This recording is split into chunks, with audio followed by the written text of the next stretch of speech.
Hello viewers, welcome back to my channel Rupa's cookbook.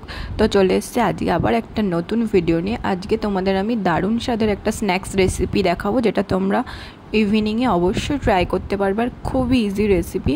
তো আজকে আমি বানাবো হচ্ছে কুরকুরের চাট। তো কুরকুরের চাট বানানোর জন্য আমি এখানে নিয়ে নিয়েছি একটা কুরকুরের প্যাকেট, একটা পেঁয়াজের টুকরো, একটু ধনেপাতা, একটু লেবু, টমেটো আর একটু শসা। তো আমি এইগুলোকে সব একসঙ্গে নিয়ে ভালো করে কুচি কুচি করে কেটে নেব। তো প্রথমেই আমি এখানে পেঁয়াজগুলোকে কেটে নিলাম। আস্তে আস্তে আমার এখানে যে কটা সবজি আছে আমি সবগুলো ট্রাই করব। তোমরা এরকম রেসিপিগুলো অবশ্যই স্ন্যাক্সে ট্রাই করতে পারো। তোমরা এটা লেজ দিয়েও করতে পারো, কুরকুরে দিয়েও করতে পারো, অথবা যে কোনো স্ন্যাক্স দিয়ে তোমরা এই রেসিপিটা ট্রাই করতে পারো। সন্ধ্যাবেলা চটজলদি বানিয়ে ফেলার জন্য মুখরোচক যদি কিছু থাকে, তাহলে এই কুরকুরে চাট বা লেজের চাট অবশ্যই ট্রাই করো। তো আমার এখানে সবজিগুলো প্রায় সব কাটা হয়ে গেছে। তারপর আমি এখানে কুরকুরের প্যাকেটটা নিয়ে নিয়েছি, আর কুরকুরের প্যাকেটটাকে আমি এইভাবে একটা বেলনির সাহায্যে ভালো করে একটু গুঁড়ো গুঁড়ো করে নিলাম। তোমরাও ঠিক এইভাবেই গুঁড়ো গুঁড়ো করে নেবে।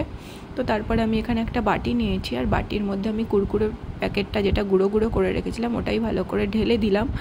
আর তারপর আমি এখানে অ্যাড করব, প্রথমে দিয়ে দিলাম শসা কুচি, তারপর টমেটো কুচি, তারপর যে কাঁচা লঙ্কা, ধনেপাতা, সব কিছু অ্যাড করে দিলাম এখানে।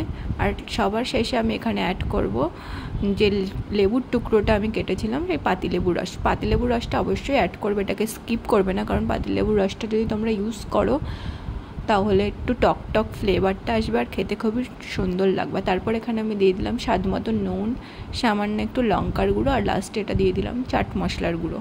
চাট মশলাটা অবশ্যই দেবে, তাতে টেস্টটা ভালো হবে। এরপর আমি ভালো করে একটা চামচের সাহায্যে একটু মাখিয়ে নিলাম। তোমরা চাইলে একটা কৌটোর মধ্যে করে একটু ঝাঁকিয়ে নিতে পারো, তাহলে আরও বেশি টেস্টি হয়, অনেকটা ঘটি গরম ফিলিংসটা আসবে। তো আমি এখানে চামচের সাহায্যে এখানে ভালো করে মাখিয়ে নিলাম। আর মাখিয়ে নেওয়াটা দেখো আমার এখানে প্রায় রেডি হয়ে গেছে অলমোস্ট। তারপরে আমি এখানে একটা সুন্দর বাটিতে সার্ভ করেছি।